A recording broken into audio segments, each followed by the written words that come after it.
नमस्कार, आपके साथ मैं दीपिका शर्मा और आप देख रहे हैं क्राइम तक। वर्ल्ड क्राइम बुलेटिन में शुरुआत करेंगे। सबसे पहली बड़ी खबर जो सामने आई है मालदीव्स में, ये कल से ही लगातार पूरी खबर इस पर की जा रही है।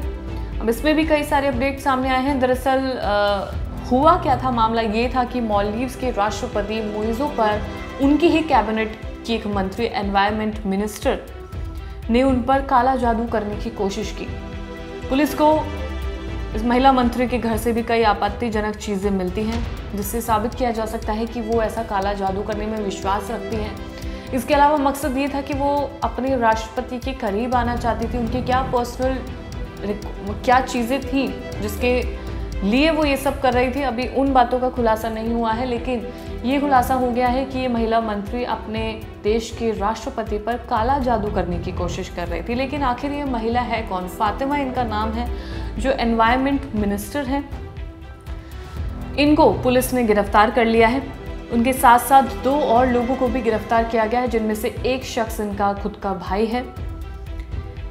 इसके अलावा इन लोगों को गिरफ्तारी के बाद कोर्ट के सामने पेश किया गया, जहां से इन्हें 7 दिनों की रिमांड पर भेजा गया है। इससे पहले पुलिस ने फातिमा के घर पर भी छापेमारी की, जहां से उन्हें कई आपत्तिजनक चीज़ें मिली और जो उन्होंने जब्त किया है, जिसकी लगातार जांच की जा रही है। अब आपको बताते हैं कि आखिर ये फातिमा शमनाज है कौन।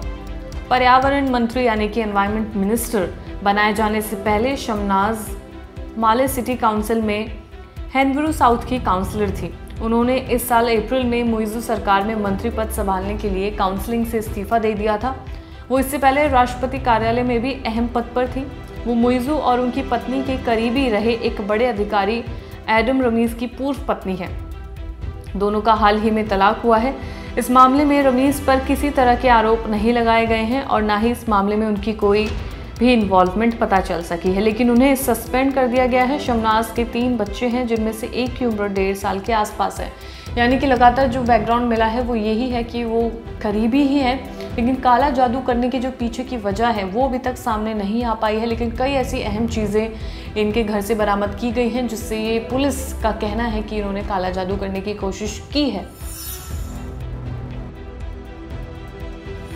और अगली खबर, इजराइल और हमास की जंग की वजह से कई लोगों ने अपनी जान गंवाई है। पिछले साल अक्टूबर से ये जंग जारी है, जो लगातार अब भी चल रही है। कई महीने इसमें बीत चुके हैं, लेकिन सबसे ज़्यादा जो मुश्किल की बात है वो बच्चों के लिए है। गाज़ा पट्टी में जो परिवार मौजूद हैं या जो उनके बच्चे मौजूद हैं, वो भूखमरी का शिकार हो रहे हैं। खाने के लिए उनके पास कुछ नहीं है, प्राइमरी फैसिलिटीज़ नहीं मिल रही हैं। जो तस्वीरें वहाँ से सामने आती हैं वो काफ़ी ज़्यादा रोंगटे खड़े कर देने वाली होती है, क्योंकि जो हाल है वो बहुत बुरा है।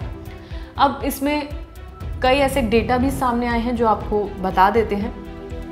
यूएन का इंटीग्रेटेड फूड सिक्योरिटी फेज, जो कि ग्लोबल फूड इनसिक्योरिटी को देखता है, उसके अनुसार दुनिया में लगभग 166 मिलियन लोग खाने की तंगी का शिकार हैं।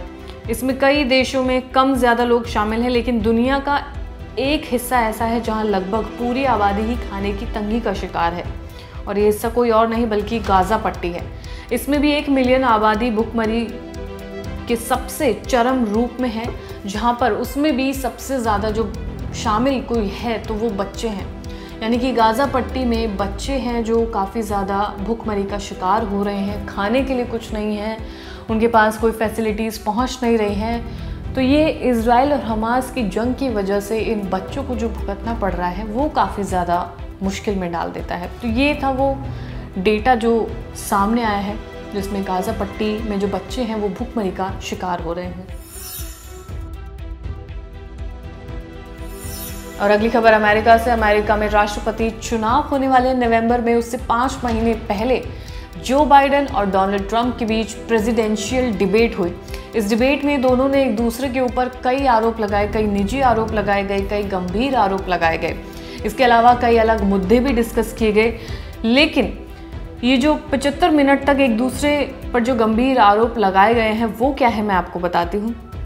डोनाल्ड ट्रंप ने जो बाइडेन पर आरोप लगाया कि बाइडेन को चीन से पैसे मिलते हैं। वहीं राष्ट्रपति बाइडेन ने ट्रंप को उनके हश मनी मामले पर घेरते हुए काफ़ी कुछ बातें कही। दोनों ने एक दूसरे पर कई आरोप लगाए, कई ज़रूरी मुद्दों पर भी डिबेट की गई। इस डिबेट में इजराइल का मुद्दा शामिल था, बॉर्डर सिक्योरिटी का मुद्दा शामिल था, चीन के ऊपर बहस की गई, अबॉर्शन के ऊपर बहस की गई। इसके अलावा कई ऐसी सिक्योरिटीज़, गन, हथियार, इन तमाम चीज़ों के ऊपर बहस की गई। एक दूसरे के निजी चीज़ों पर भी आरोप लगाए गए। तो तमाम तरीके की चीज़ें इन दोनों के बीच में हुई, यानी कि डोनाल्ड ट्रंप और जो बाइडन के बीच में ये डिबेट चला है जो 75 मिनट तक चला है, जिसमें तमाम आरोप एक दूसरे के ऊपर उन्होंने लगाए हैं। और अगली खबर पाकिस्तान से। पाकिस्तान के पूर्व प्रधानमंत्री इमरान खान और बुशरा बीबी, जो उनका अवैध निकाह का मामला था, उसमें कोर्ट को उनकी सज़ा निलंबित करने के लिए अपील किया गया था, जो उन्होंने खारिज कर दिया है। यानी कि मुश्किलें इमरान खान और बुशरा बीबी दोनों के लिए बढ़ती हुई नज़र आ रही हैं। इस मामले में अदालत में सुनवाई हुई। कोर्ट ने सुनवाई के दौरान पूर्व प्रधानमंत्री इमरान खान और उनकी पत्नी बुशरा बीबी की सज़ा निलंबित करने की अपील को खारिज कर दिया।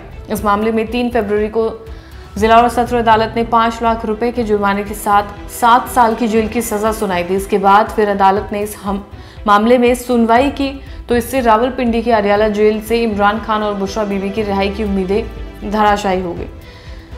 इमरान खान पर कई मामले दर्ज है, वहीं उनकी पत्नी बुशरा भी कई मामलों का सामना कर रहे हैं। यानी कि लगातार इनकी मुश्किलें कम नहीं हो रही हैं और ये जो अवैध निकाह वाला मामला है, इसने काफ़ी ज़्यादा तूल पकड़ा हुआ है। और फिलहाल इस वर्ल्ड क्राइम बुलेटिन में इतना ही। ताज़ा खबरों के लिए देखते रहिए क्राइम तक।